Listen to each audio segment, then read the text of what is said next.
নদী থেকে উদ্ধার তৃণমূল কর্মীর দেহ। মৃত হাফিজুল মোল্লা রবিবার সন্ধ্যার পর থেকে নিখোঁজ ছিলেন। জানা গিয়েছে, নিখোঁজ হওয়ার আগে এলাকার এক যুবক পিন্টু মণ্ডলের সঙ্গে তাকে শেষবার ঘোরাঘুরি করতে দেখেন এলাকার বাসিন্দারা।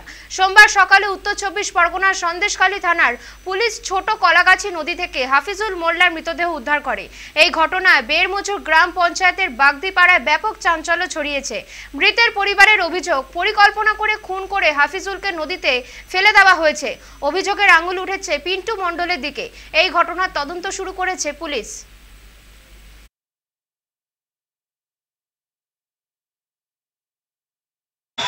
ভারতীয় জনতা পার্টি তাদের কাঙ্ক্ষিত রেজাল্ট না করতে পেরে সন্দেশখালীর বুকে আবার সন্ত্রাসের বাতাবরণ সৃষ্টি করেছে। তার প্রমাণ আমাদের একজন অনুগত সৈনিককে যেভাবে নির্মমভাবে হত্যা করেছে ভারতীয় জনতা পার্টি, তা কিন্তু ইতিমধ্যেই আপনারা দেখতে পাচ্ছেন। অত্যন্ত সন্ত্রাস এবং হিংসার বাতাবরণ সৃষ্টি করেছে, কারণ তারা জানেন যে সন্দেশখালীতে আগামী বিধানসভা নির্বাচনেও কোনো সম্ভাবনা নেই। বিজেপি খুনের রাজনীতি প্রথমে করে না এবং এই অভিযোগটা ভিত্তিহীন, এবং পুলিশ আমরা প্রপার তদন্ত চাই। প্রপার তদন্ত হলে, নিরপেক্ষ তদন্ত হলে সত্যিটা বেরিয়ে আসবে।